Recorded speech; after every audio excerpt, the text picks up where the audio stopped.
પોરબંદરના ટુકડા ગોસા ખાતે નવનિર્મિત અદ્યતન મોડલ સ્કૂલનું લોકાર્પણ કરાયું હતું, જેમાં કેબિનેટ મંત્રી મોઢવાડિયાના હસ્તે રાજ્યસભા સાંસદની ઉપસ્થિતિમાં આ લોકાર્પણ કાર્યક્રમ યોજાયો હતો।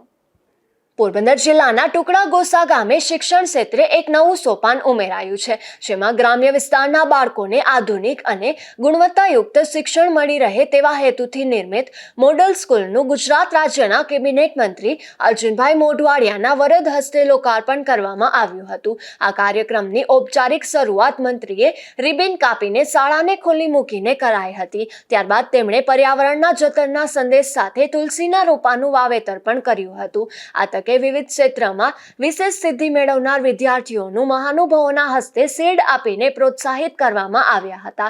સાથે સરપંચ સહિત સમગ્ર સ્ટાફને પ્રમાણપત્ર આપીને સન્માનિત કરવામાં આવ્યા હતા। આ તકે મંત્રીએ વાલીઓને અનુરોધ કર્યો હતો કે માત્ર ખાનગી શાળાઓ પાછળ દોડવાને બદલે સરકારી શાળામાં મળતા ગુણવત્તાયુક્ત શિક્ષણ પર વિશ્વાસ મૂકવો જોઈએ। પોરબંદર જિલ્લા શિક્ષણ અધિકારી વિનોદ પરમાર દ્વારા કેબિનેટ મંત્રી અર્જુનભાઈ મોઢવાડિયા અને રાજ્યસભા સાંસદના પ્રયાસો થકી જિલ્લામાં શિક્ષણ ક્ષેત્રે થતી ઉત્તરોત્તર પ્રગતિ અંગે આભાર વ્યક્ત કરાયો હતો। આ તકે રાજ્યસભાના સાંસદ રામભાઈ મોકરિયા પણ ઉપસ્થિત રહ્યા હતા। નિપુલ પોપટ સાથે અશોક થાનકી, ગુજરાત ન્યૂઝ, પોરબંદર।